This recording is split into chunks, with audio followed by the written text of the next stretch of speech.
Bien.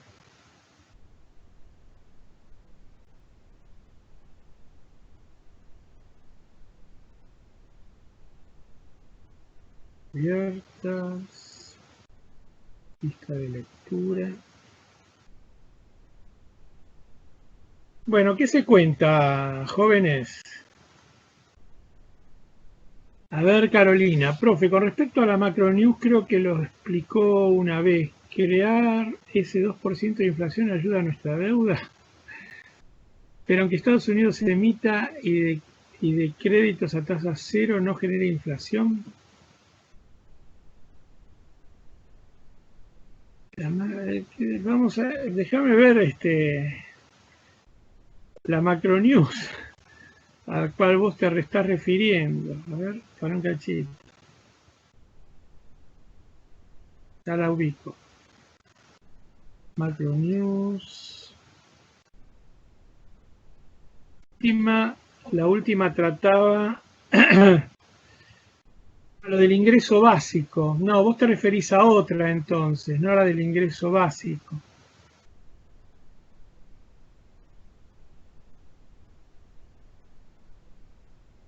Carolina, ¿vos de cuál fecha te referís? ¿A cuál macro news? Porque yo estoy medio perdido, no es con ustedes solos que mando novedades.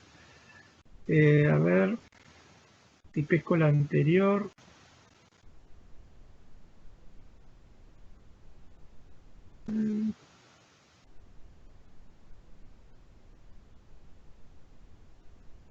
A ver.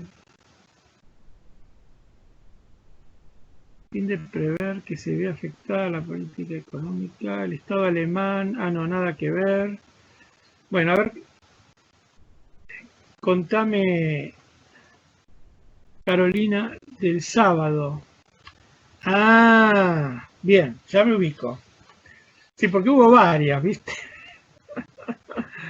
Entonces, mira, el tema es que la conclusión de este hombre era que, porque la idea es la siguiente, se está produciendo un endeudamiento infernal en todas partes.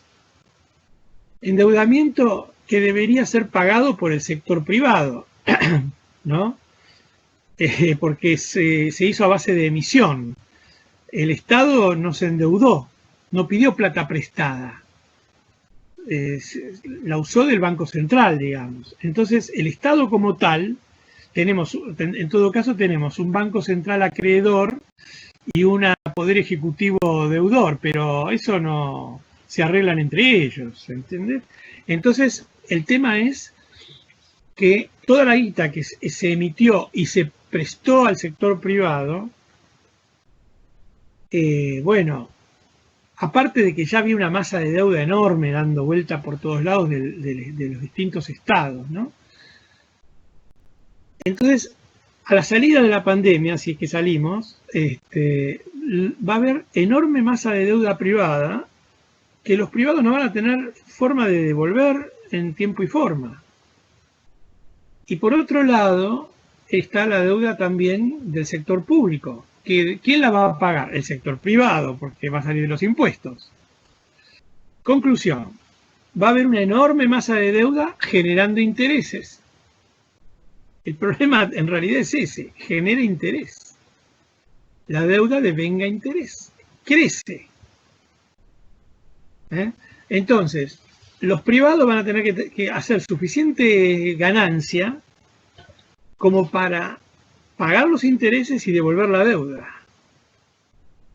Bueno, entonces lo que dice este hombre, Carnell, es que en un artículo anterior que yo les mandé, uno de los primeros, planteaba que esta situación se resolvía o mediante inflación o mediante quitas a la deuda, o sea, condonaciones parciales de deuda o generales. ¿Se dan cuenta? Lo que dice Carnell es que no se ilusionen con la inflación, porque a pesar de toda esta emisión, la economía está tan groggy que no va a haber inflación. no va a haber más del 2% que viene habiendo y que a Estados Unidos le cuesta mucho alcanzar ese 2% de inflación. Por lo tanto, vayan pensando en que va a haber que hacer recortes a la deuda, o sea, que va a haber que aceptar pérdidas de los que prestaron plata. ¿Okay? La idea es esa. Ahora, aunque Estados Unidos emite decretos a cero, no genera inflación, hay una, digamos, por un lado, para que haya inflación, la gente tiene que estar gastando plata. Y la demanda cayó. Y no se sabe cuándo se va a recuperar. Hay una estimación, por ejemplo, que yo encontré hoy. ¿Dónde la tengo? Ah, ya sé dónde está. Un segundo.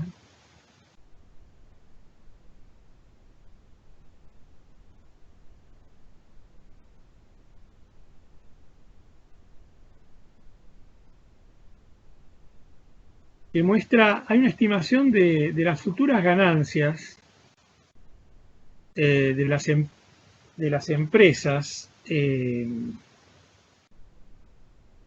ver, no.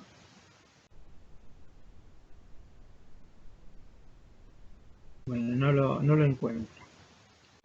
Pero digo, una estimación de que va a haber una caída impresionante de la rentabilidad en Estados Unidos, por ejemplo, y en general en todo el mundo, porque la caída de la demanda va a tardar en recuperarse, porque ahora en este segundo trimestre tendríamos en las empresas unas pérdidas bárbaras, porque muchas tienen que hacerse cargo de distintos tipos de gastos y no tienen ingresos o tienen ingresos mucho menores que los habituales.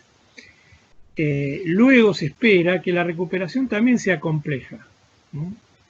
Que no va a empezar todo pum, como de nuevo y aquí no ha pasado nada. El problema es, lo estamos viendo en, por ejemplo, en Corea del Sur, y dónde más era, no me acuerdo ahora, o sea, Alemania. En Alemania y en Corea del Sur hubo rebrotes del virus. Venían aflojando porque les fue muy bien, fueron liberando las actividades más rápido que los demás, y ahora se encuentran con que otra vez tienen que ir marcha atrás, producto de la reaparición, digamos, rebrotes del virus. O sea que la cosa viene muy densa a futuro, y no es de esperar que se pueda trabajar normalmente por mucho tiempo. El horizonte que daban algunos analistas, que incluso creo que yo se los mandé a ustedes, no estoy seguro, el horizonte de bajos niveles de actividad se daba hasta el año 21, o sea, todo este año y todo el año que viene. Recién en el 22 habría una normalización de la economía, pero son estimaciones como esto de cuándo vamos a volver a las clases presenciales, ¿vieron? Todos los días se corre un mes más. Todos los días no, pero cada tanto viene un ajuste, ¿no? Que lo que fue tentativo y ahora tenemos que pensar que va, ¿no? Que no sabemos cuándo volvemos a la presencialidad. Así que, bueno, así son las cosas. ¿Qué más? Más comentarios.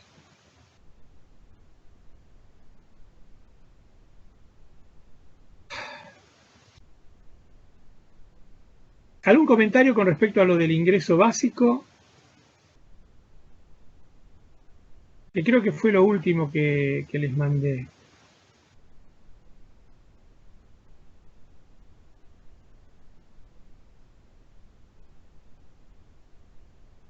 Ah, no, lo último era... Sí.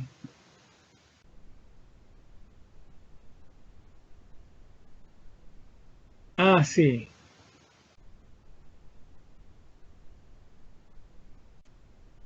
Lo del Tribunal Constitucional, dicen ustedes, Ivo. Tribunal Constitucional, eso. Sí. No, es una cuestión de soberanía. Alemania en el medio iba a decir del Mercosur, en el medio de zona euro, es la más soberana de todas porque es la economía más poderosa de la cual depende el éxito del euro, ¿no?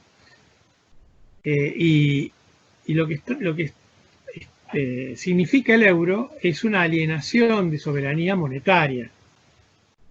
La soberanía monetaria queda en manos del Banco Central Europeo,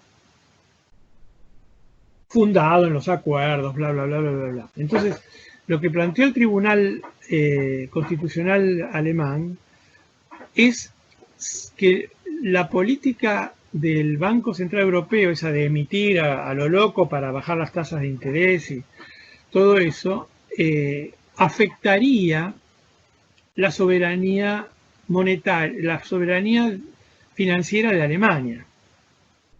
O sea, Alemania, si quiere tener tasas de interés más altas, no puede porque el euro, los préstamos en euros te los dan muy baratos. Entonces ahí plantearon una objeción. Es una cuestión de política, digamos, o sea, de que el Estado alemán pueda preservar grados de autonomía para orientar el crédito en Alemania.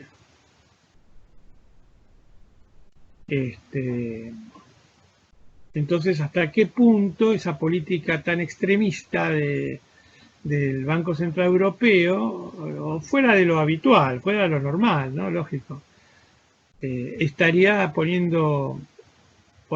imponiendo una cierta, imponiéndose sobre cualquier decisión de la autoridad financiera del Estado alemán? Me gustó el problema, y se los mandé, porque vieron que en la Argentina, ¿cuánta gente decide una devaluación? O sea, entre cuántas partes del Estado argentino se tiene que concordar una devaluación, por ejemplo, como la del 2002 del 200%, ¿no? O como las que hizo el Banco Central a lo largo de toda su historia. ¿Cuántas personas tienen que decidir eso para ver si concuerda con los intereses del pueblo y la nacionalidad? Devaluar tanto. Lo resuelven 2 o 3 personas, como muchos serán 10, ¿no? Entonces, sin embargo, en otros estados republicanos y democráticos, también existen, digamos, distintos procesos para garantizar que las cosas se hagan de una manera concertada. No es solamente el presidente del Banco Central, Ivo, muchas veces el presidente... Mira, típicamente, cuando yo era chico, el viernes o el jueves, si la cosa era muy urgente, feriado bancario. El sábado, en el diario del sábado, que ya no había bancos ni casas de cambio, se corre la bolilla que va a haber un discurso presidencial. Y todos creen que va a haber una devaluación.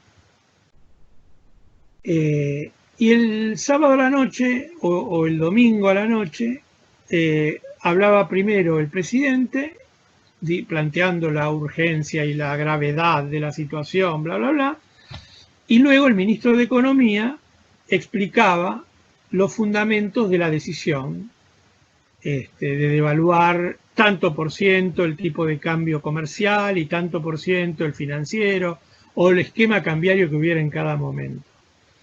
El presidente del Banco Central nunca lo vi por televisión. Bueno, más recientemente se toman las decisiones sin preámbulo, sin decir agua va. Y la gente se desayuna de la noche a la mañana que algo está pasando porque, ¿no? Se empezó a disparar el paralelo y al final el dólar explota, el oficial también.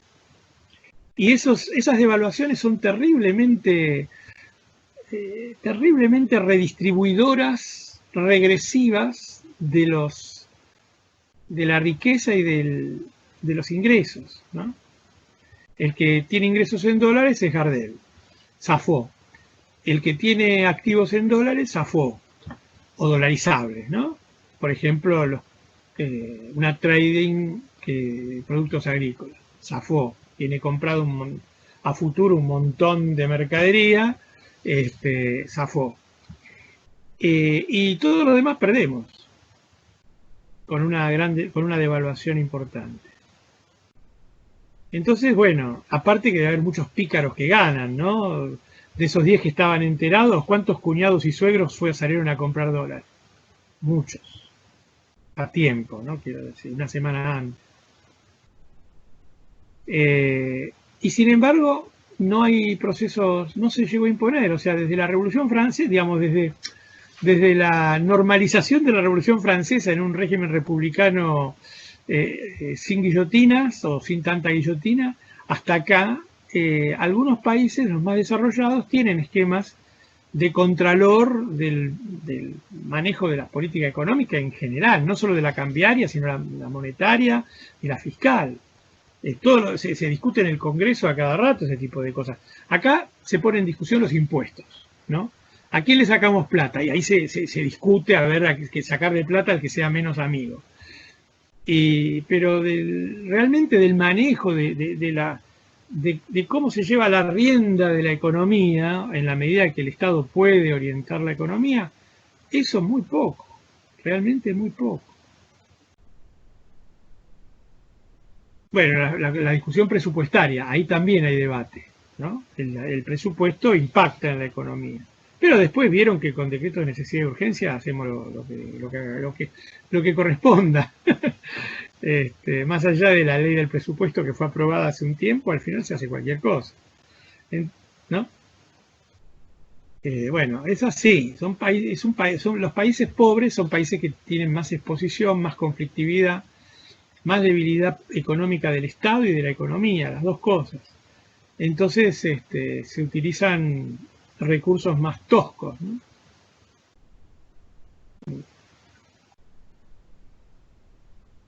Bien. Bueno, si no hay ningún otro comentario, podemos continuar.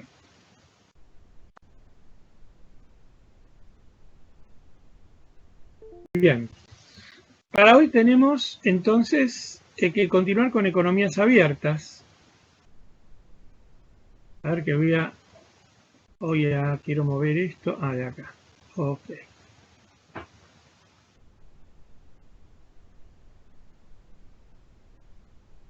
Vamos a colgar el cartel de economías abiertas.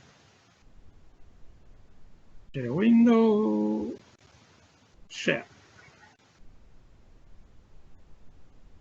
Bueno, habíamos llegado a ver el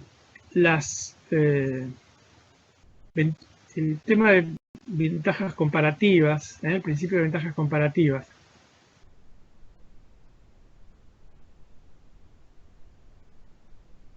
Habíamos llegado hasta acá, ¿no?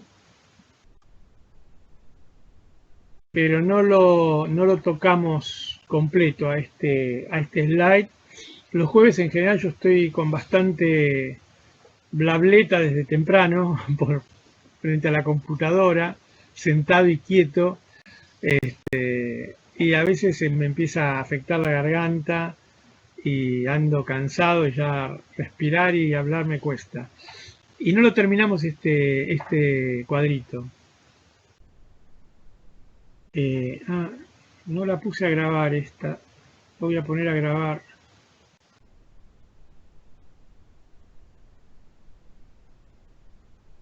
Bien, comenzó la grabación.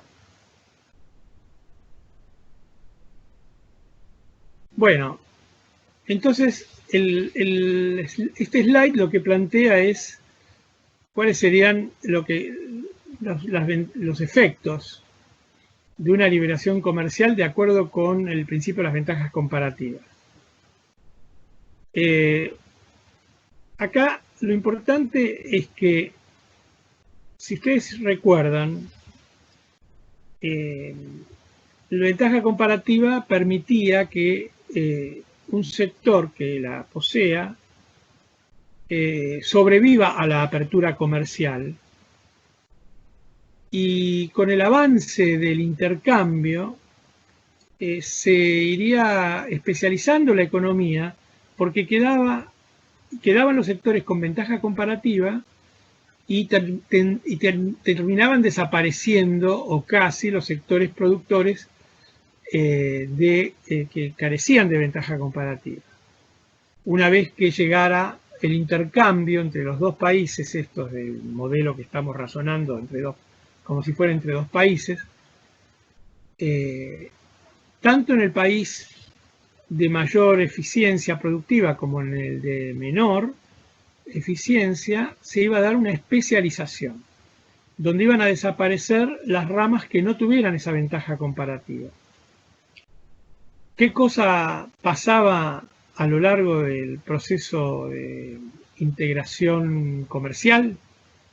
Bueno, iba subiendo el precio del oro o del dólar, digamos, en el país menos eficiente, haciendo que las mercaderías que se venden en dólares al otro país se abaraten. O sea, iban bajando los precios medidos en moneda de intercambio.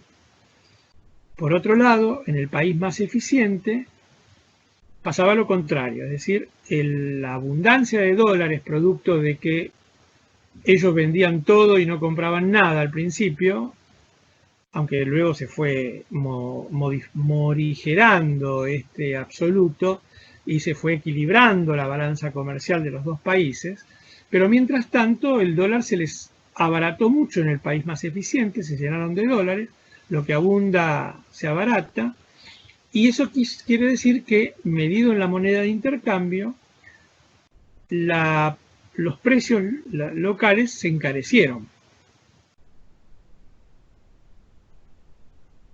Bueno, entonces acá lo que se ve como una conclusión teórica, porque la práctica, la realidad siempre es diferente de una teoría que mira un aspecto de la cosa.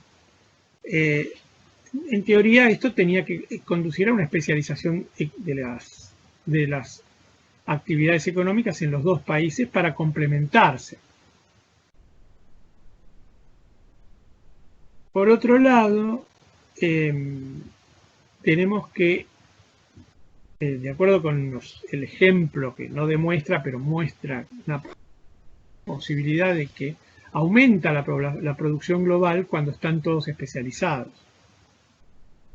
E implícitamente, ahora todos disponen, suponiendo que no hay costo de transporte, todos disponen de mercaderías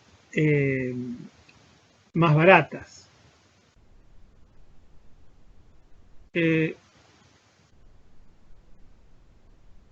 Bien, si no, no existiría ese intercambio, ¿no? O sea, en los dos países se han abaratado los consumos. Tenemos más producción y gracias al intercambio tenemos lo que producíamos antes más barato, lo seguimos teniendo, y aparte tenemos lo barato que compramos afuera, que antes era más caro. Esto quiere decir que globalmente se ha elevado la productividad. No a nivel de cada sector. Ojo, un sector de actividad, ahí vimos que los costos unitarios en horas de trabajo eran los mismos. Quiere decir que la productividad en cada sector no aumentó. Pero como se eliminaron los sectores comparativamente menos productivos, se quedaron arrasados por la competencia del otro país, entonces, en los dos países, ¿no? Entonces, tenemos con la misma cantidad de horas de trabajo una producción mayor. Quiere decir que a nivel global aumentó la productividad. Estas serían tres conclusiones importantes, o cuatro, no sé cómo las contabilizamos, de lo que se esperaría de una apertura comercial de acuerdo con el principio de las ventajas comparativas. ¿Algún comentario? ¿Alguna consulta? Cosas que no se entienden, porque este es un tema que como tiene tanto cuadrito, tanto numerito, suele caer un poco indigesto al principio.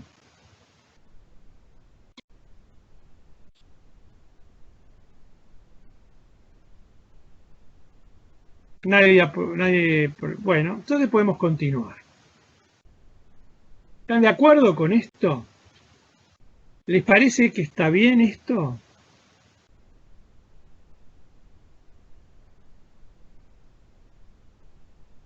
Y, dicho de otra manera, ¿esto es lo que pasa en el comercio internacional actual?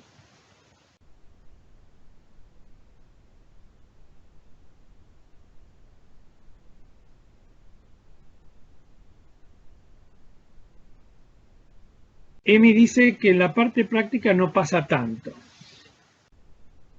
Sí. Y lo que uno ve en los diarios no tiene nada que ver con esto, ¿no? No, lejos de haber de parte de los distintos gobiernos una permanente preocupación por la apertura económica, vemos que hay muchos que no quieren saber nada. Entonces, digamos, o los gobiernos estos se equivocan, o algo hay que falla cuando uno aplica estos principios a la realidad. O se equivoca la realidad o se equivoca la teoría, una de dos. Lo más probable es que haya un error, digamos, que haya una mala interpretación de la teoría. La teoría, yo estoy de acuerdo con la teoría con el principio de ventajas comparativas. Es absolutamente impecable. Pero hay problemas con la realidad donde se aplica. ¿Mm? Algo de todo eso está en los artículos de Rodrik que yo les pasé. Y que luego podríamos comentar. Bueno, acá está lo que... A ver, Ivo, la apertura debería ser paulatina. Según el caso. Mirá, si es algo... Si, debería ser reflexiva. Yo diría más que paulatina, reflexiva. Por ahí está bien, está todo bien y abrimos y listo. Debería saberse hacia dónde uno va, ¿no? Si no es caminar a ciegas. O sea, no es un problema de tiempo solamente, es un problema de reflexión.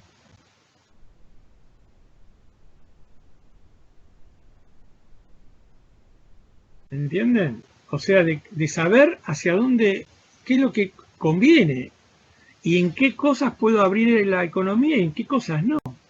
Cuando se hizo el Mercosur, principalmente entre Argentina y Brasil, con la digamos, con la participación de Paraguay y Uruguay,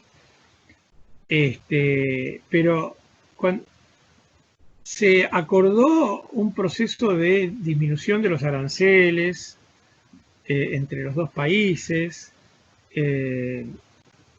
se acordó un arancel externo común que ahora entraría en crisis con el tema de la adhesión al Tratado de Libre Comercio con Europa, con Corea del Sur.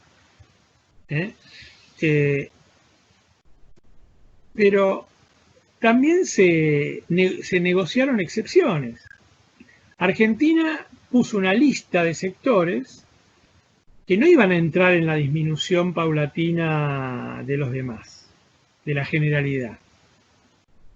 Yo me acuerdo bien porque en el año 90-91 estaba trabajando por un proyecto del PNUD en colaboración con la Secretaría de Industria y Comercio en ese momento, y yo tenía a cargo analizar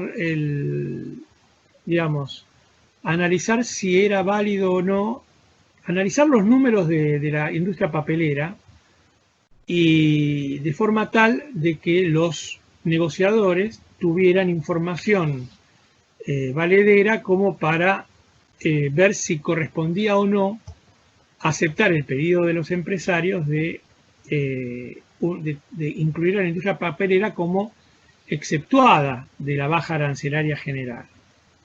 Y lo mismo, hay una lista larga de sectores que terminó estando, incluyendo la papelera, terminó estando exceptuado. O sea, seguía la protección o un mayor nivel de protección que el del resto de la economía frente a la importación brasileña. De hecho,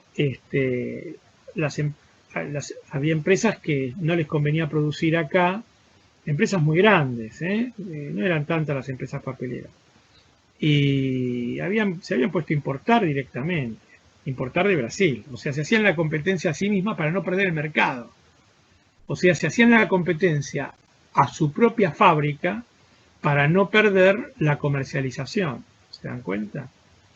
Lo mismo pasaba con la industria textil. Muchas empresas del área textil importaban directamente la mercadería porque no le daban los números para seguir fabricando acá con esos precios.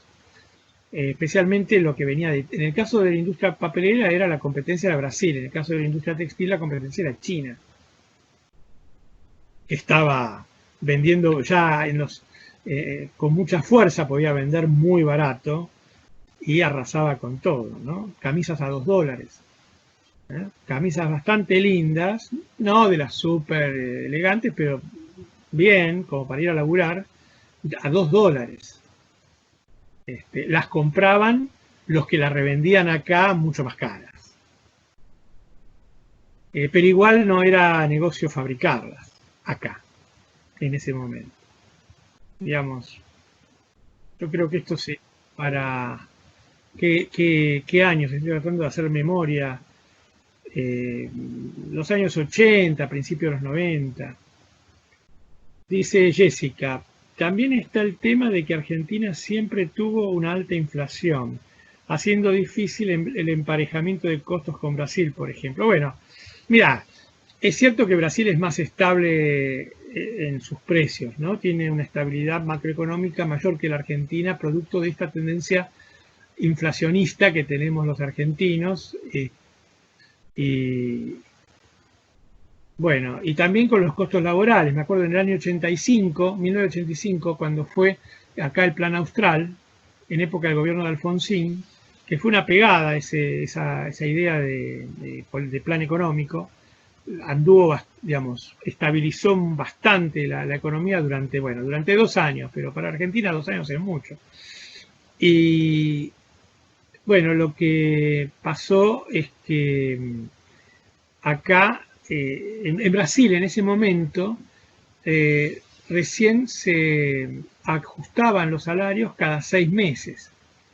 Y en Argentina, en cambio, era permanente, las negociaciones salariales eran digamos, todos los días. Todos los meses las empresas tenían que reajustar los salarios. Bueno, pero eso también tiene un costo del lado brasileño, tiene un costo para los trabajadores, porque la inflación sigue, pero el salario va por una escalera, es como eso, la vieja frase, ¿no? Que los salarios van por la escalera y los precios por el ascensor, ¿no? Entonces, al final se encuentran, pero luego, digamos, si lo tomamos como una integral, como dos integrales, la diferencia da en contra del salario, ¿no? Porque el salario corre de atrás. Como va escalonado, siempre hay un área que ganan los precios, o sea, las empresas, pero perdieron los salarios, ¿no? Eso explica en parte la estabilidad, o como la estabilidad chilena, ¿no? Que un buen día hizo ¡pum! Y explotó por todos lados. La estabilidad política, quiero decir. Pero van juntos, ¿no? Estabilidad política y económica, una cosa ayuda a la otra. Bien, entonces veamos el slide. En la práctica del comercio mundial del pasado y el presente, la total ausencia de trabas no pasó nunca de ser una utopía, un supuesto de los teóricos. Hay un gráfico que yo no sé si lo traje acá, a ver, sí, acá está. Esta es la evolución desde 1830 hasta 2000 o 2005, depende, de los aranceles promedio de 3 países de primer nivel, digamos, de primer mundo: Francia, el Reino Unido y Estados Unidos. Fíjense durante cuánto tiempo, o sea, más de un siglo, los aranceles eran bastante altos, oscilando, depende del país, ¿no? Inglaterra es la que, Inglaterra y Francia tenían durante un periodo largo aranceles cercanos al 10%, pero luego hubo distintos picos del 30, 40,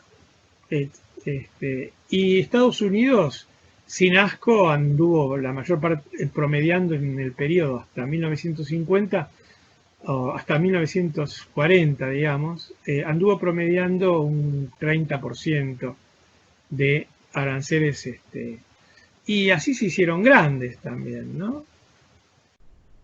O sea, esa protección aduanera permitía el crecimiento de una industria nacional. En una época que para colmo no tenían mayor competencia, o sea, las competencias eran ellos mismos, con Alemania, con Holanda, o sea, estaba acotado el universo de competencia en la producción. Nosotros no la jugábamos ni a placer, qué sé yo, se hablaba del proyecto manufacturero de López en Paraguay, pero tampoco llegó a gran cosa. O sea, digamos, no es como ahora que todo el mundo tiene una industria manufacturera, no es como ahora que un enorme país como China puede vender barato y inunda con la mercadería, como para que hagan falta trabas aduaneras. Eran políticas que buscaban incluso una redistribución del ingreso en favor del sector manufacturero, ¿no? Porque si uno protege a la manufactura pero no protege al agro, por ejemplo, porque el agro es más eficaz y qué sé yo, pues de hecho Estados Unidos siempre tuvo un perfil agrícola bastante parecido a nosotros, o sea, con mucha tierra fértil, con ganado, le exportaba a Europa, obviamente, y igual que nosotros, y no necesitaba protección ahí. Entonces, al proteger la industria, lo que se hace no solamente es que la gente obligar al consumidor a que sustituya por la producción local la importada, sino que al mismo tiempo, está redistribuyendo el ingreso, porque a los productores agropecuarios todo lo que es manufacturero le va a salir más caro, ¿no? Lo tienen que comprar en el país con un sobrecargo, es como el dólar con el 30%, o sea, es algo que... Ahora, el manufacturero no tenía ninguna objeción, permitía que existiera su empresa o permitía que ganara mucho más de lo que ganaría de otra manera. Bueno, el hecho es que esta historia se viene abajo un tiempo después del final de la Segunda Guerra Mundial, donde donde las barreras aduaneras bajaron bruscamente para estos 3 países y se mantuvieron durante 30 años alrededor de un 5% y luego a niveles todavía más bajos. En promedio, aranceles promedio. Esto no quiere decir que no hubiera cosas que estuvieran mucho más protegidas, ¿no? Quiero decir, si uno estudia realmente el libre cambio no existió nunca. Sí existen políticas que buscan liberar la protección. Estábamos hablando recién del comercio. David Ricardo, por ejemplo, era partidario de que se liberara los impuestos a las importaciones de granos. David Ricardo es uno de los grandes pensadores de la economía clásica y del liberalismo económico. Lo que planteaba Ricardo era que era una vivada poner aranceles a la importación de los granos. A los únicos que favorecía eran a los que no invertían, que eran los terratenientes, ni aportaban nada más que prestar la tierra para que otro la trabaje. Porque al subir el precio de los granos, encarecían el precio del grano producido en Inglaterra, y del trigo, ¿no? Por ejemplo. Y aumentaban las rentas de los terratenientes mientras se perjudicaba la industria. ¿Por qué? Porque si sube el grano, si sube el precio del trigo, sube el precio del pan, etcétera, y los salarios que pagaba la industria tenían que aumentar. Con lo cual le quitaba competitividad a la industria inglesa para competir con el exterior. Por eso era partidario a pesar de sus intereses particulares económicos, el tipo era partidario de que se eliminara todo arancel a la importación de alimentos, ¿sí? Para favorecer el desarrollo industrial. Bueno, a los terratenientes le opinaban distinto, como es natural. El que defendía la posición de los terratenientes era Malthus. Bien. Bueno, entonces tenemos que, acá tengo un problema histórico, ¿no? Que históricamente no hubo libre cambio. Siempre hubo manipulación del comercio internacional. Siempre el Estado se metió a regular el comercio internacional. Entonces, si Ricardo tuviera razón de una manera general, esto no tendría que haber sido así, porque todos confiarían en que esto va a beneficiar a todos. El problema es que todos no tenemos confianza, que todos defendemos lo nuestro. O sea, ese egoísmo de cada gobierno, digamos, de mantener, significa que no se quiere amenazar con la competencia extranjera la estructura empresaria y social interna. Y entonces todos los pasos que se dan son muy pequeños y previamente, digamos, acordados entre los más fuertes de cada país, como para ver si esto conviene o no conviene. Bien, esto es un aspecto. Otro aspecto es que, digamos, hay una diferencia entre países desarrollados y subdesarrollados. Los desarrollados venden siempre más barato, los subdesarrollados venden siempre más caro, siempre no, por el producto agrícola, etcétera. Sigue siendo para los subdesarrollados y para Estados Unidos dentro de los desarrollados sigue habiendo ventajas de costos, ¿no? De fertilidad de la tierra, etcétera. Bueno, de extensión también de la tierra. Pero el tema es que nosotros ya lo hablamos esto en algún momento, la posibilidad de una integración comercial entre desarrollados y subdesarrollados está limitada por el interés empresario de los países desarrollados para sustituir a los empresarios del tercer mundo. Entonces se hace difícil toda apertura generalizada.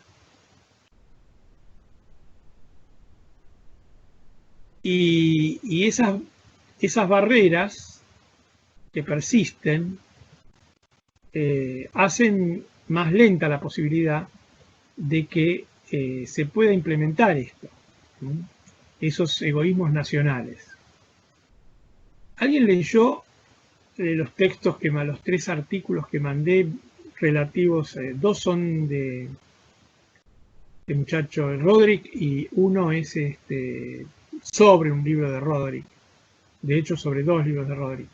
¿Alguien leyó algo de eso? ¿Quiere comentarlo?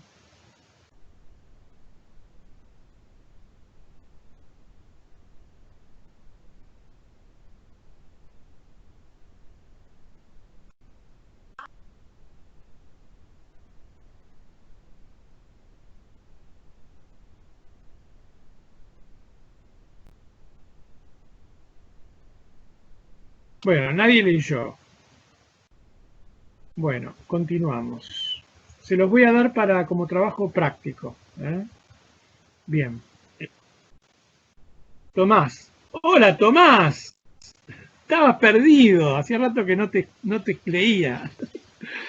Yo los leí, pero no me queda claro el planteo. El planteo es muy simple. Se te extraña, Tomás. El planteo de Roderick es muy simple. La esencia de la cosa. Abrir la economía sin tener claro qué va a pasar y sin orientar lo que va a pasar de una manera específica, o sea, sin, digamos, decidir qué sectores tienen que continuar y sin tener una idea de qué sectores van a ser arrasados, es algo que no sirve para nada. O sirve para que algunos hagan algunos buenos negocios que antes no podían hacer, pero nada más. O sea, desde el punto de vista de la gente, del desarrollo económico, o sea, crecimiento más redistribución, no funciona. Y el caso de México con el NAFTA es el prototipo, ¿no? de lo que pasa cuando uno libera la economía y nada más, así a secas. En cambio, el contraejemplo, o sea, de una apertura comercial exitosa, son los países de sudeste asiático. Corea, Japón, Taiwán, Vietnam, actualmente, Singapur, bueno, obvio Hong Kong, o sea, países, me estoy olvidando de alguno, Malasia, nosotros, hay una cantidad de cosas que vienen de Malasia, de Argentina, por ejemplo, así de artículos manufactureros. O sea, lo que estos países hicieron fue aperturas comerciales decididas, pero con una estrategia a dónde iban. Tenemos que desarrollar esto. Y lo hicieron con una guía o un plan consensuado entre las empresas y el Estado. En algunos lugares más consensuado, en otros lugares más impuesto. Pero indudablemente sin la participación de los empresarios una cosa así no funciona, porque si el burócrata hace lo que le parece a él, seguramente, no sé, le irá bien al cuñado, pero va a haber muchos que no va a ser exitoso el proceso. Dando ciertas ventajas a la producción local, claro. Y aparte negociando con el otro, ¿viste? O sea, haciendo que vos bajás la barrera en esto, pero el otro que baje la barrera en lo otro, por ejemplo, en insumos que vos no necesitás. Perdón, en lo que vos producís. O sea, vos le bajás la barrera en esto, en esto, en esto. Y que el otro no baje, ¿cómo se llama? Que baje la barrera en las cosas que vos querés vender. Es todo un proceso de negociación. No se puede hacer a tirar la moneda y que salga lo que salga. No es lógico. Es lógico, ¿no? Por eso, por suerte, ahora se metió, vieron que en el Mercosur se armó un despelote, porque los brasileños, los uruguayos y los paraguayos están copadísimos con hacer un acuerdo de libre comercio con Corea del Sur, además del profundizar en el que habían empezado ya en la gestión con Macri, o sea, con el apoyo argentino, quiero decir, con Europa. Y Argentina en un momento no dijo, bueno, ustedes, está bien, ¿no? Es como una pareja, ¿no? Bueno, si no querés que nos veamos más, querés que nos veamos menos seguido, bueno, nos vemos menos seguido, pero mantenemos la relación. Entonces, lo que hizo Fernández con Felipe Solá fue decir, bueno, ustedes sigan la negociación con Corea del Sur y con Europa y nosotros después vemos, para no romper el Mercosur. Pero ahora hubo un giro, aparentemente, yo no lo leí no lo leí completo el artículo, vi los títulos. Ahora, aparentemente, por suerte, se ha puesto la Argentina en las negociaciones también. Siempre uno puede influir más desde adentro que desde afuera, ¿no? Era lo lógico. Aunque a uno no le guste lo que están negociando, siempre es mejor charlarlo, ¿no? Como queriendo decir, bueno, pero ¿qué días serían los que nos vemos? ¿No? Una cosa así. Poner un poco y hacer trenza con los que son más amigos, hacer un jueguito con nosotros, con los países en los aspectos donde nos interesa ir juntos, apoyar las cosas que nos convienen, por lo menos. Entonces, bueno, estamos participando en algo que no nos gusta, porque la economía argentina no está preparada, aparentemente, para un acuerdo, digamos, una apertura general del comercio con Corea del Sur, potencia industrial, o con Alemania. ¿Se dan cuenta? Aparentemente estamos en una desventaja importante y no tenemos claro que nos vayan a comprar más por abrir nuestro comercio con ellos. Entonces estas cosas hay que analizarlas. Bien.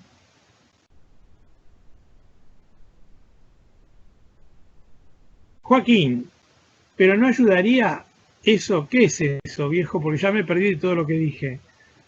¿Qué sería eso que ayudaría probablemente? Ayuda a estar ahora negociando donde hasta hace un rato habíamos pensado no ir. Eso sí ayuda. ¿Te referías a eso?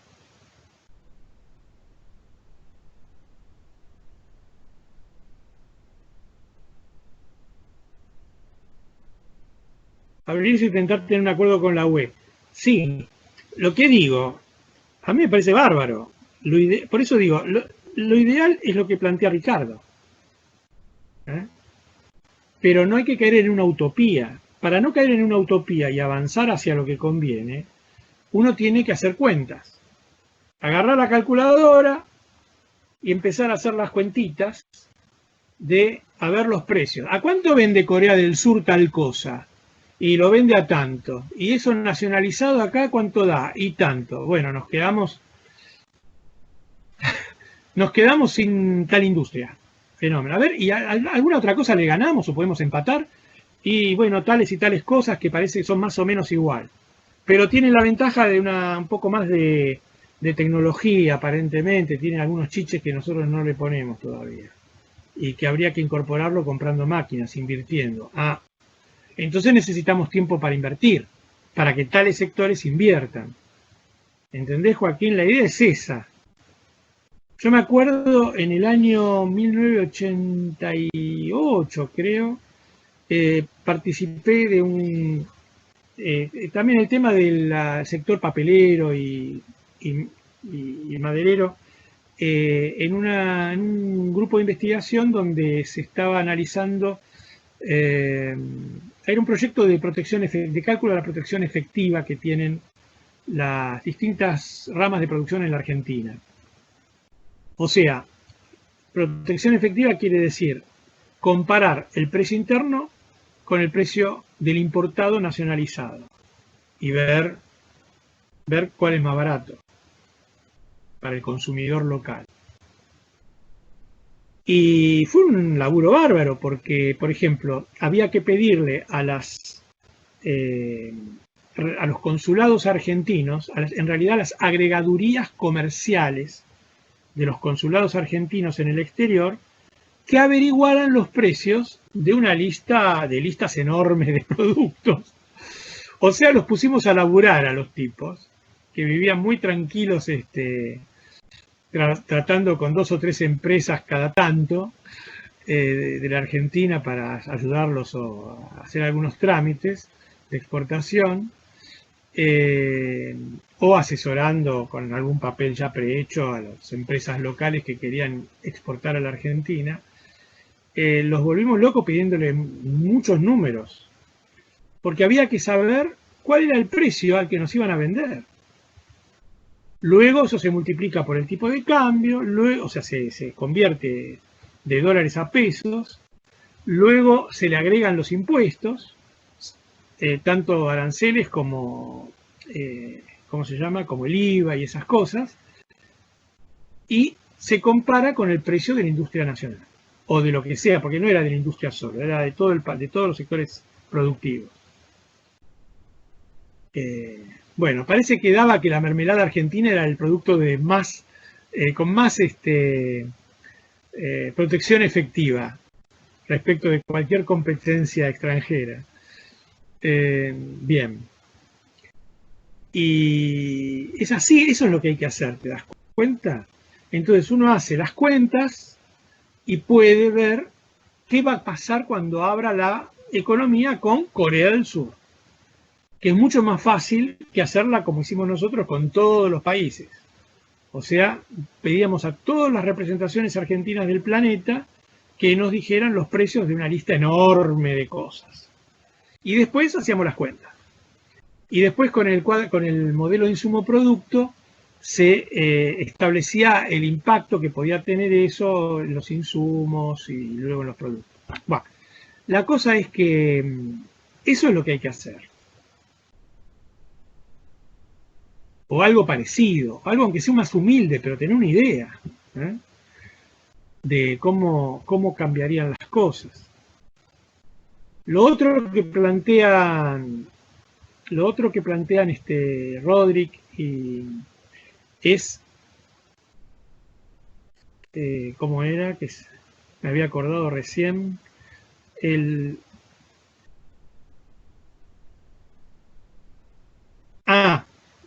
que en esa intervención del Estado para orientar la apertura y preparar al país para la apertura, hay que tratar de preservar a la manufactura y dentro de la manufactura a los sectores con mayor productividad y con mayor capacidad de acceso al mercado externo. ¿Y esto por qué? Porque la manufactura crea laburo y el agro no. Los servicios no, la mayoría de los servicios no tienen competencia extranjera.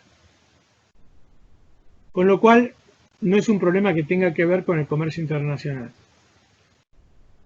Lo que sí puede ser arrasado es la manufactura. Entonces,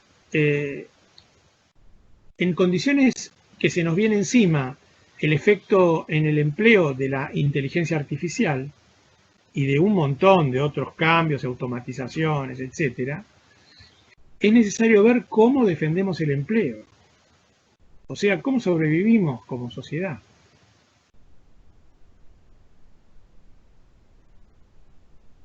Por eso recomienda Rodrik, y yo creo que hay bastante consenso acerca de esto, ¿no? Del rol de la manufactura como generadora de empleo, además de los servicios, que es el principal generador de empleo contemporáneo. Yo creo que ese pensamiento es importante, pero también podría ser que no lo logremos. O sea, una cosa es decir, bueno, lo ideal es fortalecer a esta parte de la economía. Ok. Y garantizar que pueda desarrollarse, que pueda aumentar su potencia, su productividad, su capacidad de exportación, de generar empleo, etc.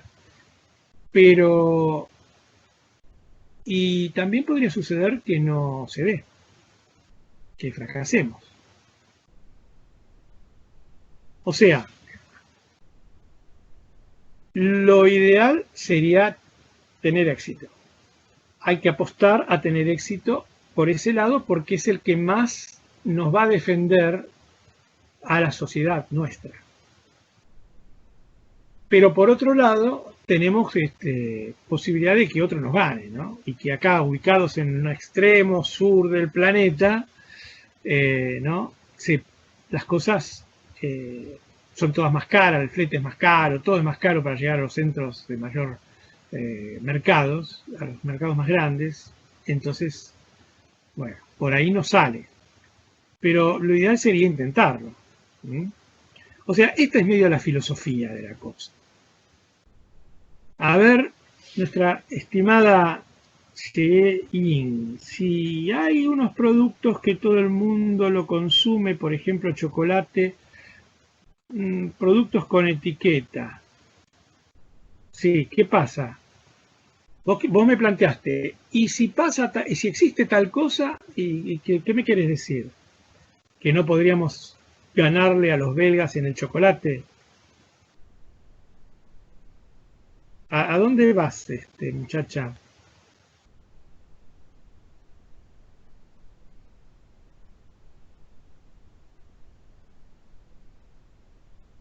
Ah, que hagamos nosotros eso, pero claro, sí, ahora razoné. Vos querés decir, claro, que nos preocupa, pero perfectamente. Eso se hizo, en la Argentina se viene haciendo mucho, eso especialmente con las manufacturas de origen agrícola, que tienen bastante llegada, el vino argentino, el aceite, el queso.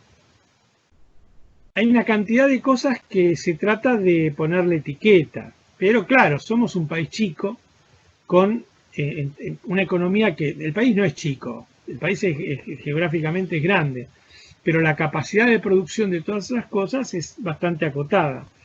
Y bueno, el acceso al mercado exterior se dio bajo esas consignas que vos decís, tal cual. Eh, Ahora, la marca más conocida de la Argentina es Maradona. Esa se conoce seguro. Pero después las marcas de vino, no sé. Supongo que sí, que deben haber abierto algún mercado con marca, diferenciando productos. Está muy bien lo que decís. Y eso hay que seguir haciéndolo. Pero claro, tenés que tener precio. Messi también. Sí, Messi es más inteligente aparte. Bueno, este, bueno, el hecho es que, ¿qué va a ser? Pero juegan muy bien al fútbol los dos. No nos quejemos tanto de nuestras marcas comerciales más exitosas. El tema es que hay que ir con precio y calidad. Y a igual calidad tener mejor precio. No hay otra forma de entrar en ningún mercado. Y lo que venimos, la herramienta que se viene usando siempre para no caernos del tren del comercio internacional es devaluar. Y devaluar que trae inflación. Y la inflación que trae inestabilidad, reducción de la tendencia al ahorro en moneda local, encarecimiento del crédito, bla, bla, bla. Es un problema. Es un problema. ¿Y cómo se resuelve este problema? ¿Cuál es la última ratio, la última razón del atraso? La falta de inversión, jóvenes. Tenemos recursos, tenemos gente, tenemos tierra. El problema es el atraso. No hay otra. Bueno, les di las ideas generales del tema Roderick. A ver qué nos queda de la parte de comercio internacional. La mayoría de sus regiones no pudo hasta ahora nivelar su producto per cápita, eso ya lo vimos. La brecha del desarrollo tiende a agrandarse. Eso lo vimos en el cuadrito violeta, ese que está en el último tramo de crecimiento económico y desarrollo.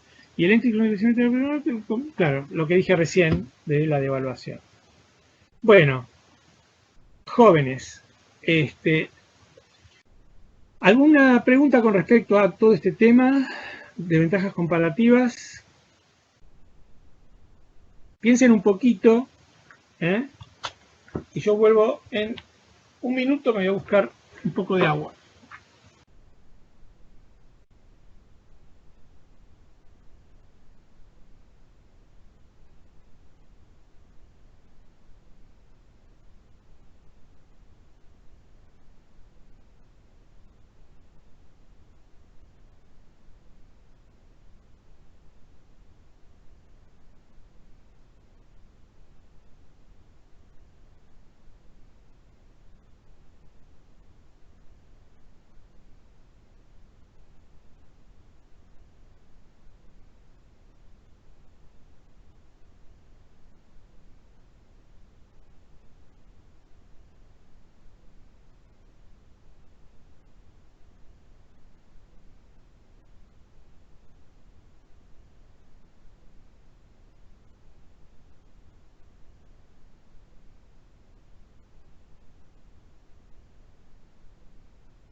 Bueno, ¿alguien quiere plantear algo? ¿Revemos algo de esto? ¿Se entendió? Che, los cuadritos, todo eso, ¿se entendieron?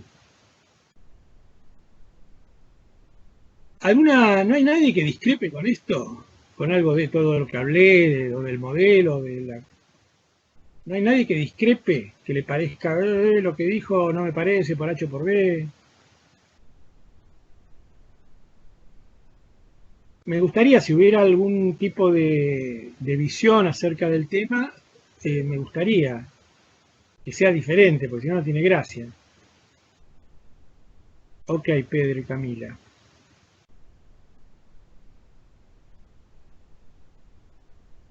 Bueno,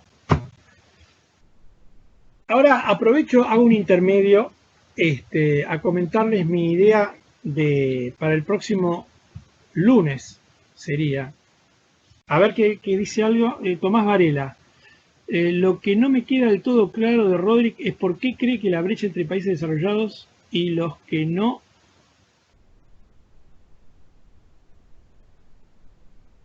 cree que la brecha entre países, ¿en dónde lo menciona así eso? ¿Que tiende a achicarse, decís? O sea, el problema es que no se achica lo suficiente, o que no se achica. Se achicó en el caso del sudeste asiático, la brecha, pero vos viste dónde están parados, pobrecitos. China, quinta parte de la productividad de Estados Unidos, flor de brecha. China acortó, pero antes estaría en el nivel de la India, ¿viste? No tengo claro en cuál de los artículos, o si podés, sí, tenés presente en cuál de los artículos estás mencionando que dice así, que la brecha se acorta. La brecha en realidad se está agrandando.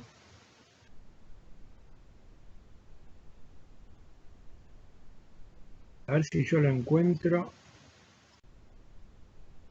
La palabra brecha. Voy a buscar la palabra brecha. En este no está.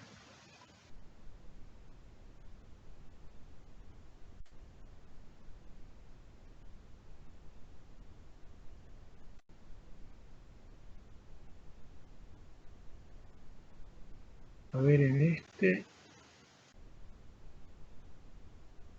Acá tampoco está.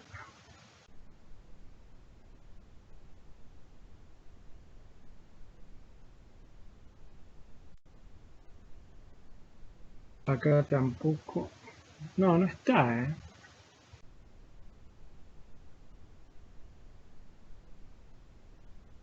A ver, ¿cuál faltaba?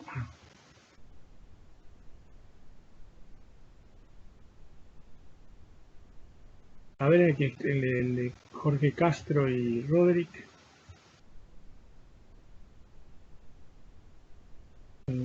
Find. No. Ah, sí, en el de Castro está.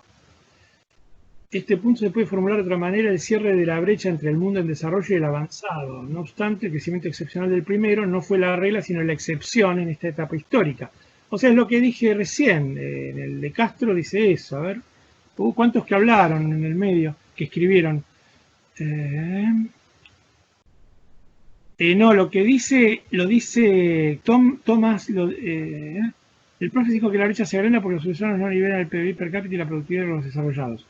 Pero lo que entendí de Roderick dice que la brecha debería achicarse por el comercio.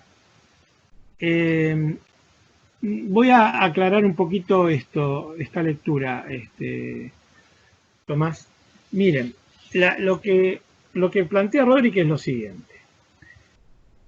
Y Roderick, digamos, Roderick y Castro, donde se habla de brecha es Castro, comentando a Roderick, citando a Roderick, etcétera. Lo que dicen ellos es que la brecha no se cierra, salvo excepcionalmente. O sea, no se acorta la brecha salvo excepcionalmente. Quiere decir que se agranda, porque quieto no se queda nada. En ese aspecto coincide con lo que yo pienso, que la brecha tiende a agrandarse, aunque se cerró un poquito a principios del siglo XXI por el encarecimiento de los productos básicos, pero luego ¡pum!, empezó a agrandarse de nuevo. Y lo otro es que una cosa que dice Roderick, diferente de lo que digo yo, de lo que pienso yo, Roderick dice que los países del sudeste asiático no se desarrollaron, no crecieron y se desarrollaron porque les hayan reducido los aranceles de importación en los principales mercados de los países desarrollados. Él dice eso. Entonces dice que el problema no es que los desarrollados no nos cobren arancel a las exportaciones nuestras, sino que el problema es que sepamos qué queremos y orientemos el comercio como le conviene al país. O sea, lo que está proponiendo Roderick son políticas activas, lo que se conoce como política industrial o políticas activas. Apostando a un sector y viendo que el otro no va a levantar vuelo nunca. Entonces se orienta la negociación en función de ese esquema que tiene el gobierno en cada país, como lo hicieron en el sudeste asiático. De todas maneras, o sea que Roderick lo que dice es que no es porque nos abran más el mercado que nos vamos a desarrollar. Yo pienso que sí, que digamos, tendríamos que tener más facilidades para acceder al mercado norteamericano, nosotros en América, los subdesarrollados del continente, digamos, que no nos tendrían que hacer, digamos. Las aduanas en todos los países están de alguna manera aceitadas por la industria local o por las empresas locales, que pueden perder si con el importado. Entonces de pronto en Estados Unidos nos queman partidas enteras de limones porque dicen que encontraron un bichito en una caja que abrieron. Entonces no es que nos devolvieron la mercadería, la quemaron directamente, para que aprendamos a no llevarles limones que compiten con los de ellos. Entonces, mientras pasen esas cosas, es una lucha, ¿se dan cuenta? Yo creo que no es digamos, Roderick dice, bueno, esto no es el problema es el gobierno. Es que el gobierno no haga nada o lo que haga esté mal. Él pone el énfasis en eso, ¿no?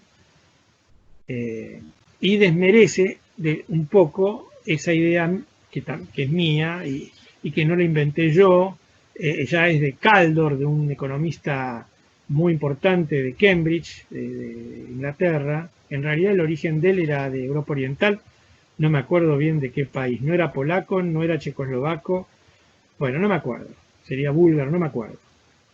Rumano, bueno, no me acuerdo, pero este economista planteó eso ya en los años 70, a principios de los 70, a fines de los 60, el tema de la protección de los países desarrollados como impedimento, es un impedimento para que más una mayor parte de la población mundial alcance mejores niveles de desarrollo económico y por lo tanto de consumo, incluido la producción que viene de los países desarrollados. O sea, en el fondo les conviene a todos, menos a las empresas que hoy están tratando de devorar al resto.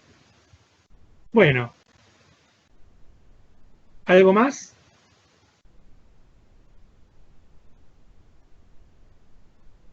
Bueno, les quería comentar que el lunes que viene van a ser sometidos a una evaluación que es relevante para la continuidad de los estudios en la, digamos, para cuando haya presencialidad o algún cambio de criterio puedan rendir los exámenes correspondientes con nota. Esto no va a tener nota, va a estar ni siquiera la palabra aprobados. Hay otros términos que estaban en la... ¿qué fue? Hubo un clic recién que no me acuerdo, que no sé qué era. Bueno, hay otros términos que están en el texto que recibimos de la Secretaría Académica. A ver si lo tengo acá a mano.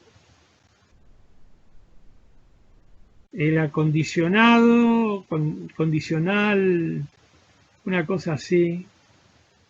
Algo así como, bueno, puede seguir o no sabe nada, o perdió la regularidad, ¿no? O sea, son evaluaciones para, en realidad, para el profesor, para que pueda el profesor tener idea de cómo va la gente, ¿no? Si está aprendiendo o no. Es una evaluación importante para el profesor, pero también para la institución, para ver la eficacia del sistema online. Que dice acá, habla por el micrófono, así te escucha. El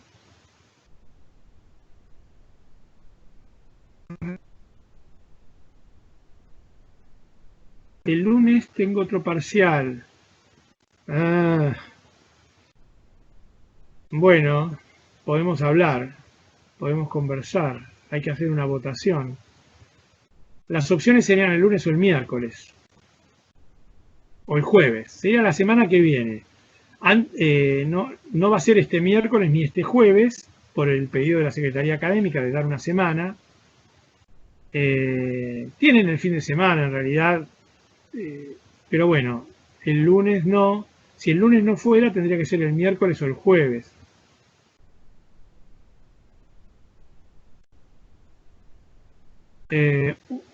Una evaluación del avance de los estudios de ustedes. Bueno, Clara también tiene examen el lunes. No sé si hay tanto tiempo, Clara, no sé cómo son las cosas, porque después pueden venir otras consignas.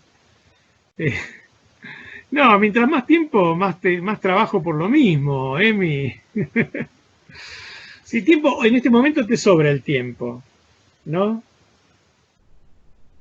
Bueno, la cosa es entonces el lunes, el miércoles o el jueves. ¿Ustedes por casualidad armaron un WhatsApp, un grupo de WhatsApp de ustedes? Bueno, si están en el grupo de WhatsApp, entonces pueden votar, ¿no?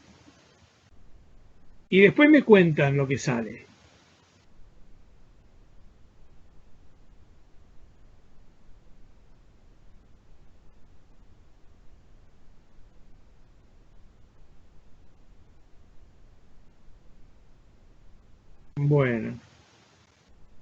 Bueno, entonces pónganse de acuerdo y me dicen cuál de los 3 días tenemos menor problema.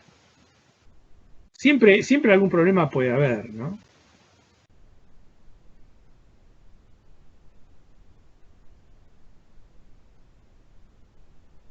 Entonces, sean civilizados, evalúen las cosas, evalúen la adversidad con paciencia.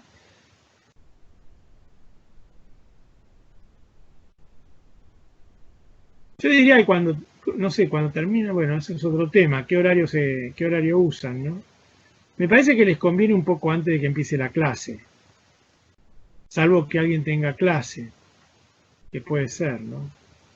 Siempre va a haber alguien que tenga clase un poco antes, un poco después. Bueno, eso ya les cuento, Clara, eso ya enseguida les cuento. Juan Manuel también. Bueno, y si no, que sea en el horario de clase. Pero el problema es que no podemos ocupar toda una clase. ¿Se dan cuenta?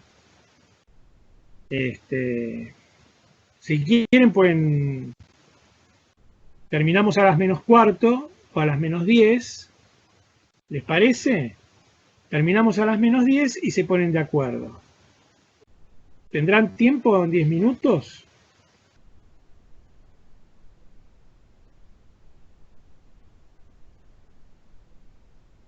A ver, alguien, ¿por qué no decimos ahora? ¿Cuánta gente tiene clase después de las 5? A partir de las 5 los lunes, miércoles y jueves. Al menos de los que están presentes. 3. Un montón. Cualquier cantidad. Ah. Bueno, el domingo, pónganse de acuerdo. El domingo seguro que no tienen problema, ¿no? Un domingo, por ejemplo, un domingo a las 8 de la noche, a las 7, ¿qué tienen que hacer? O un día de semana tarde también puede ser. Un día de semana a las 9. Las opciones serían lunes, miércoles o jueves. El lunes, el miércoles o el jueves.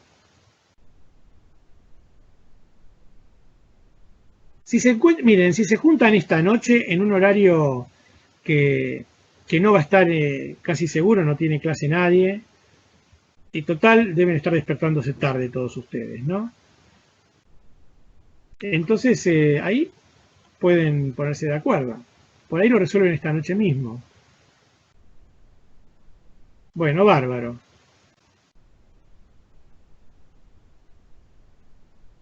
Claro, esa es la cuestión. Exactamente. Evaluación va a haber. Para ustedes va a servir como autoevaluación. Para mí va a ser un trabajo bárbaro de rejuntar todo por internet. No es lo mismo que la comodidad de los papeles. Pero bueno.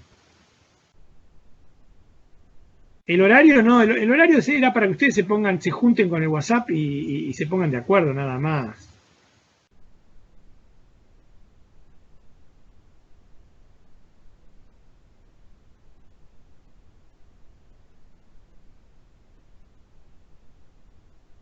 Bueno, puede ser también, puede ser. Puede ser el jueves. Mejor el jueves.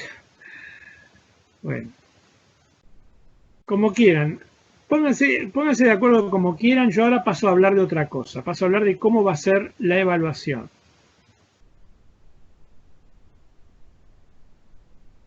Genial, Camila. Bárbaro. Bueno, les cuento. Si quieren un consejo con el tema de la votación, en vez de poner qué día prefieren, pongan qué días no quieren. O sea, cada uno tendría que elegir 2 días que no quiere, o un día que no quiere, porque por ahí pueden los otros 2. Porque es más importante saber cuándo es que la gente no podría que cuándo querría. ¿Se dan cuenta? Ah, genial, un formulario Google. Muy bien, Celine. Fantástico, fantástico. Pero sería bueno votar por la negativa, es decir, no quiero que sea el lunes ni el jueves. Bueno, ¿entienden? Bárbaro. Bueno, les cuento, mi idea es hacer 2 cosas. En algunos casos, bueno, existe la posibilidad que haga una de las 2 cosas.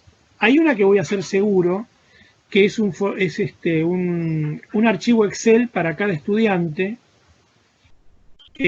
con una cantidad de preguntas que van a ser solo para ese estudiante. O sea, puede haber preguntas que coincidan, que coincidan entre distintos estudiantes. Pero va a haber un set de preguntas distinto para cada estudiante. Del tipo multiple choice. En la planilla Excel se va a responder con un número, a ver, ¿cómo era? Con un número 1. Sí, porque después me sirve para otra cosa, para hacer la evaluación general. Con un número 1. Entonces la respuesta correcta que eligen le ponen un 1 en el Excel. Y bueno, yo después me fijo y lo corrijo. Veo cuántas tiene bien y cuántas tiene mal. Y luego emito la opinión acerca de qué corresponde poner. Si tiene, la idea es si tiene idea el estudiante, si tiene una idea aceptable de la marcha de lo que se está estudiando, o si no tiene ninguna idea. Básicamente es eso. ¿Se dan cuenta? O sea, yo lo visualizo como que puede seguir para adelante con la materia si tiene en lo que sería como un 4, ¿no? Una cosa así. Ahora tengo que releer el texto que nos mandó la Secretaría Académica para especificar mejor. Pero el formato va a ser ese. O sea, ¿y qué temas va a tocar? Todos los temas que hayamos visto hasta ahora. Es un repaso de todos los temas. La segunda opción, que no sé si la voy a entremezclar o la voy a dejar para otra fecha, son trabajos de desarrollo. No descartamos nada, Celín. Hubo una objeción para el lunes. Hubo objeción. Fueron creo que 3 que objetaron. Entonces hay que ver los que no pueden el lunes, los que no pueden ni el miércoles ni el jueves, hay que ver, eso tienen que evaluar. Para mí no está ninguna descartada, me parece. Yo no tengo autoridad para descartarles nada, de acuerdo a los términos, a las condiciones que les propuse para resolver el problema. Son ustedes los que tienen que resolver.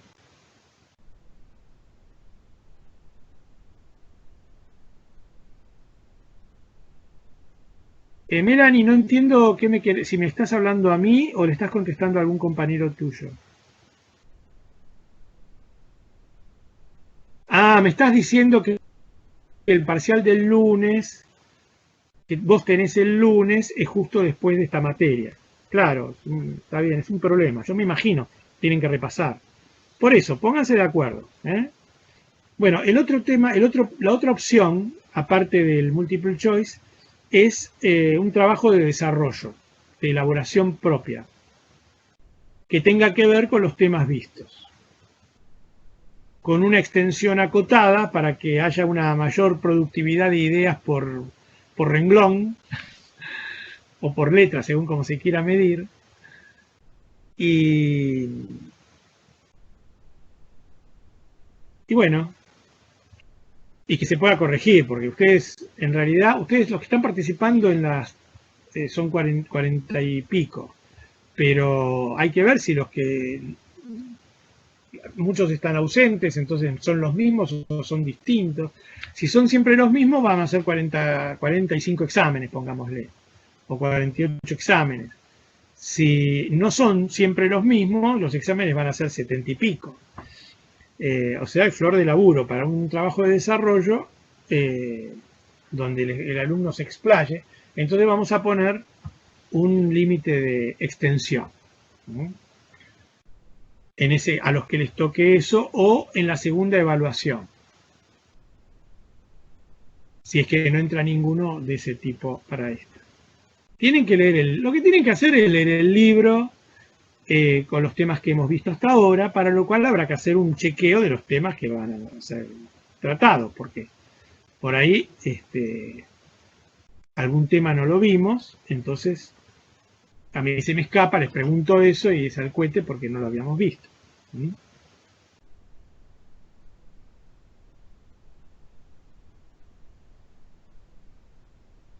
El lunes 25 de mayo, decís, Nico.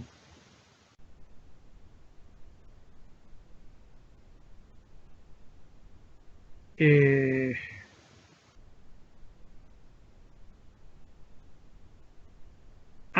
feriado. Es feriado el 25 de mayo. Y podría ser, chicos. Es buena idea. Es buena idea. Sí, sí, puede ser. Puede ser porque el curso nuestro sale ganando con el fin de semana atrás. Está bien. Si nadie se opone, se ahorran en la encuesta. Sí, yo agarro viaje el lunes 25.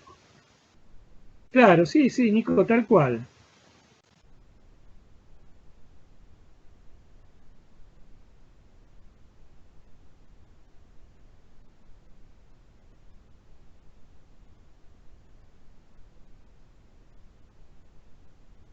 Eso, choice seguro, Camila, que va a haber un choice seguro.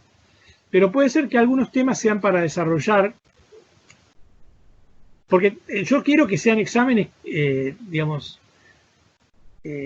personalizados. Como son a libro abierto, me parece lo más sano que,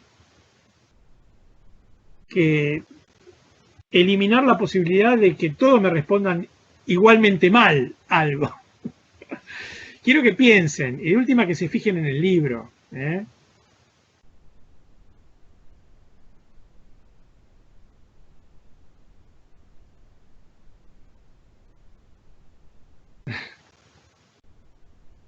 Yo creo que el 25 de mayo es lo ideal. La verdad que es lo ideal. Si quieren, podemos conversar acerca del horario, que sea en otro horario porque quieren tomar sol, qué sé yo. Pero bueno, arréglense ustedes. Son las 16:40. Me parece que la corto acá y ustedes se ponen de acuerdo tranquilos.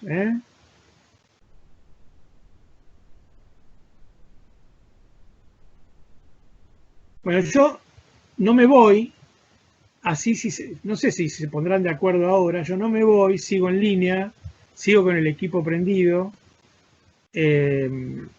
Y bueno, si terminan hoy, me avisan. Y si no, también alguien me avisa por mail. Yo hasta las 5 estoy conectado. Chao, hasta luego. Yo sigo